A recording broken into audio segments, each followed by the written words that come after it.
If anybody was asked to close their eyes and imagine a whiskey distillery, I think if you just opened them and saw Glengoyne, that would have been the imagination. It's a picture postcard whiskey distillery. It's like the world stands still here. Everything goes on round about us. We were all like just one big family, to be honest with you. We're a small unit, we're a family unit.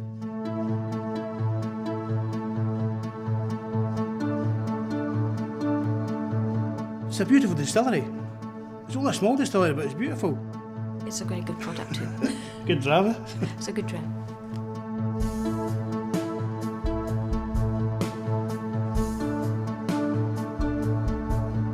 Glengoyne was one of perhaps 18 or so illicit distillation processes happening on the hills. And in 1833, a local farmer called George Connell took out the first licence to distill whisky in the area. And we know that George learnt at the feet of his grandfather, as it were. So for at least 2 generations before 1833, the Connell family had been up to no good in the area. In 1909, a customs officer at Glengoyne by the name of Tedder was chiefly responsible for setting the guidelines to which we still distill to this day. Things like the 3-year minimum maturation time, the use of oak casks, the size of the oak cask. And really, so we can just say that modern whisky was defined at Glengoyne just over 100 years ago.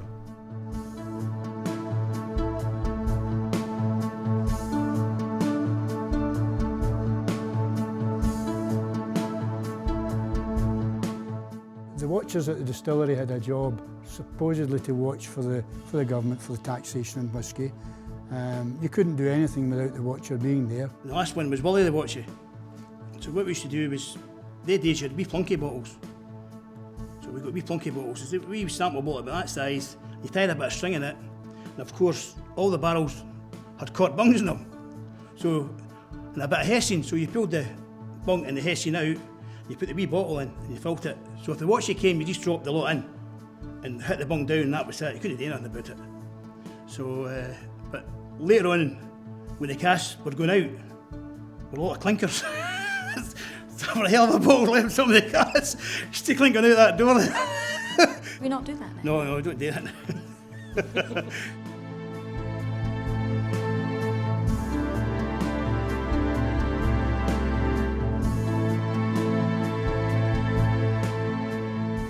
Whiskey production is a fairly simple process. You've got 3 raw ingredients. You have the water which comes down from the hill, we have the malted barley, and we have the yeast. The malted barley is air dried and unpeated.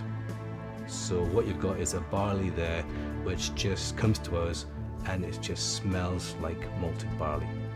Some distilleries would have a barley that has peat introduced during the kilning process to introduce flavour compounds, whereas Glengoyne, we specify absolutely no phenols whatsoever, because we want to make sure that every flavour you get in that process is our influence. It's what we've done to introduce that spirit character, not so much what the maltster's done.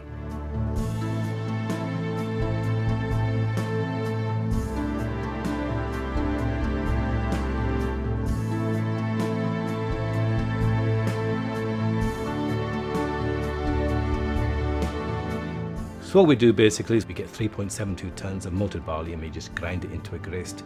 And the reason we grind it is just to get to the heart, to get to the sugars of the actual malted barley themselves.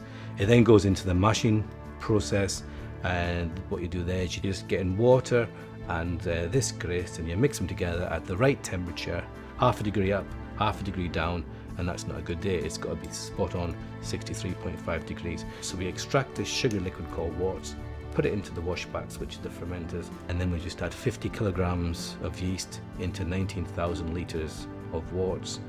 And the yeast comes from a fridge, so it's very cold, it's at 3 degrees. Drop it into a washback and we put it into a liquid which is 18 degrees. And the yeast then adapts to its surroundings and it starts taking in the sugars, taking in the carbohydrates, and it starts converting it into alcohol, converting it into carbon dioxide, and eventually it becomes so good, so successful what it does, it actually starts killing itself off because the alcohol becomes so strong at 8%, it just dies away. Now we do this for about 56 hours, and that's important to us, that is key. Any less than that and you go from one spirit character to another. Any longer and you can go from one spirit character to another. Less is more of a problem than a long time for Glengoyne.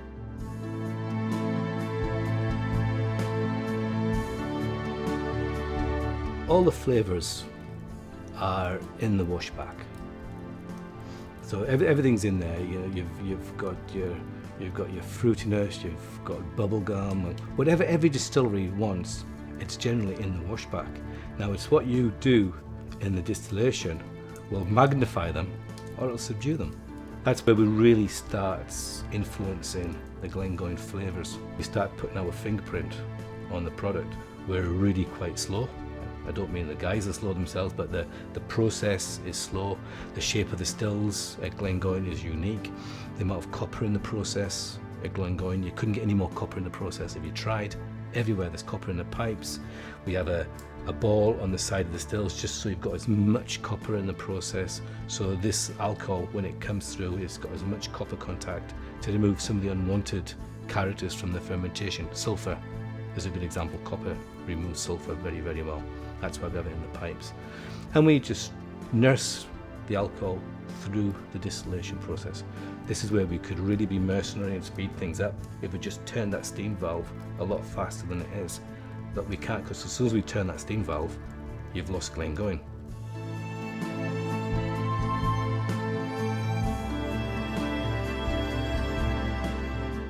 I work with 3 stills at Glengoyne. I've got a wash still and 2 spirit stills. The wash still is a traditional Highland pot still. It's onion shaped, they're all copper. Charlie pumps the contents of the wash back over to me. We heat it up to 78 degrees. It starts to vaporise. Vapour goes up towards the line arm through the boiling bowl.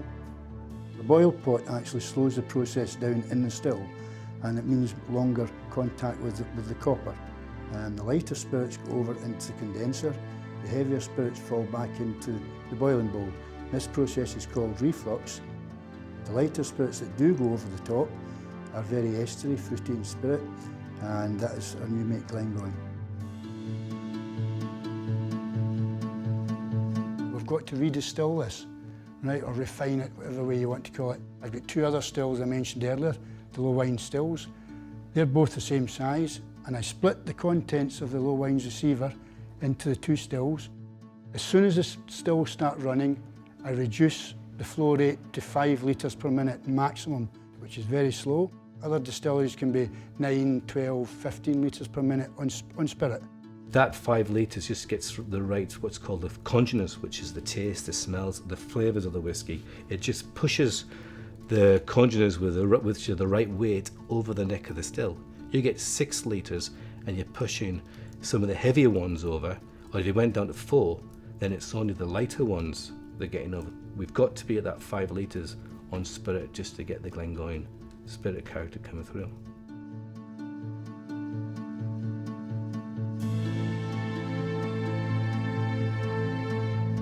When I get the clarity and the strength right, I can then redirect that flow of 5 litres a minute spirit into a spirit safe, into what we call the centre bowl or the spirit bowl. That's me collecting new make Glengoyne.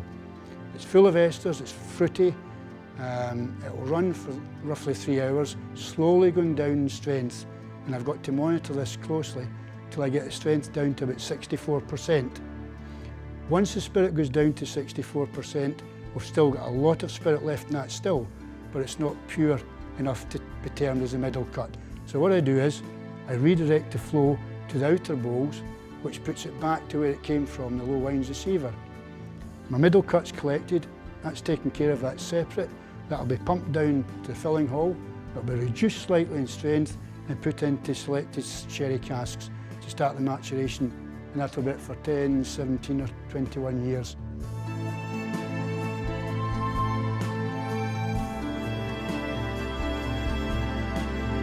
I think we know that to make Glengoyne the way it is, it has to be done slowly. We have to do it slowly to get the flavours, to get all the esters and to get lots of copper contact. And I don't think it's a bad thing things are slow. I think it's, you know, it's showing that we take time and to make what we produce here, and it works. We've been doing it this way 175 years plus, and our stillman today does it because he learnt to do it that way from a man He probably started working here in the mid-50s. That's the sort of length of time that we're getting with the people that make the whisky. And it's just that knowledge and that passion handed down from one stillman to the next. We know that if we take things slowly, if we simmer the spirit, if we nurse it through the stills, we're going to end up with this great sweet dram. And to change the speed of distillation would just change us out of all recognition.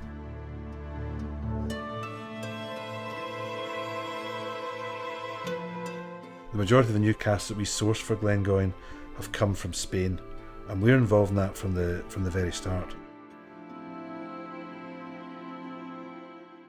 El envejecimiento de whisky en botas tiene un proceso muy importante para sobre todo los aromas y el color del whisky. Nuestro proceso de fabricación es muy largo y complicado.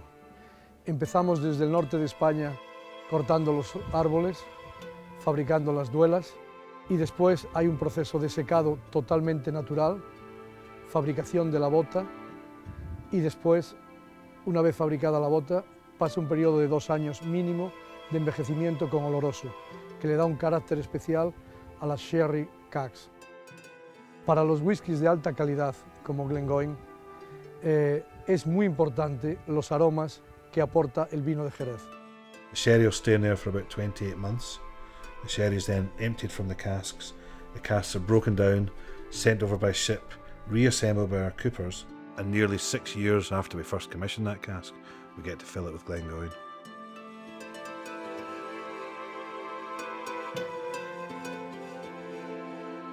The warehouses that we're sitting in now, these are the very traditional, what they call dunnage style of warehousing. So they're brick built and they allow for a relatively even, cool atmosphere. I mean, it does get extremely cold in the winter, but it will not get overly hot in summertime because the casks, now they are breathing, spirit will evaporate. As soon as you open that door, you get that lovely smell from these casks and you can't beat that. Imagine a good marriage. So a good marriage where there's give and take, and that is a good cask. A whiskey cask will absorb and adsorb. So we get the new make spirit coming from the still house. So you pump it down and it hits the cask tomorrow. You've got a layer inside the cask, which is this active charcoal layer. Now this active charcoal layer, when you put new make spirit into it, that will remove the immature qualities of the spirit. It will then start giving the colour from the oak. It starts giving that sherryness if there's any sherry, and eventually after 17 years you get something which is as good as that, which is a 17-year-old Glengoyne. It's not a perfect science. Nobody knows what each cask is going to do, because you can fill 100 casks in a row and there'll be 100 different whiskies coming out of those casks.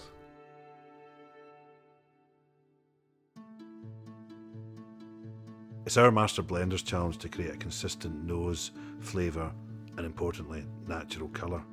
Our whisky needs to taste the same year in, year out, so that, for example, the 10-year-old must always taste like 10-year-old. It's one of the most challenging but vital roles in the whole industry, and we'd say a good master blender is definitely worth his weight in gold. El whisky que yo estoy bebiendo es de 100% procedencia de una bota de sherry de roble español. Entonces es muy fácil identificar sus caracteres. Tiene un fantástico color, unos aromas que me recuerdan muchísimo a los olorosos de Jerez y está fantásticamente, es complejo y está fantásticamente conceptuado. Es mis preferidos.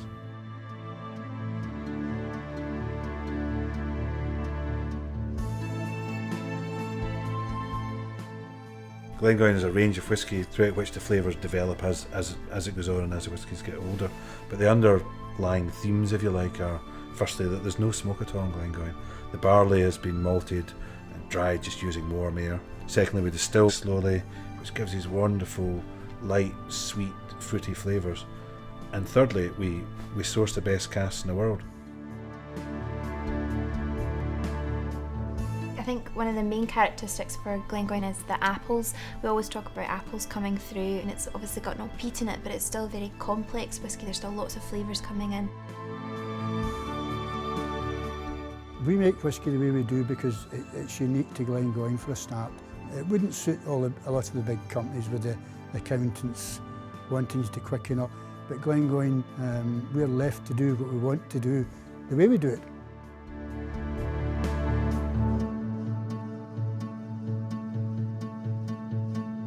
We've kept this philosophy going for nearly 200 years. If I was to give the very first distillery manager a drink out of this glass, he would recognise it, I'm sure, as being something he produced back in 1833. It's a team effort from beginning to end, and I think that comes through in that bottle.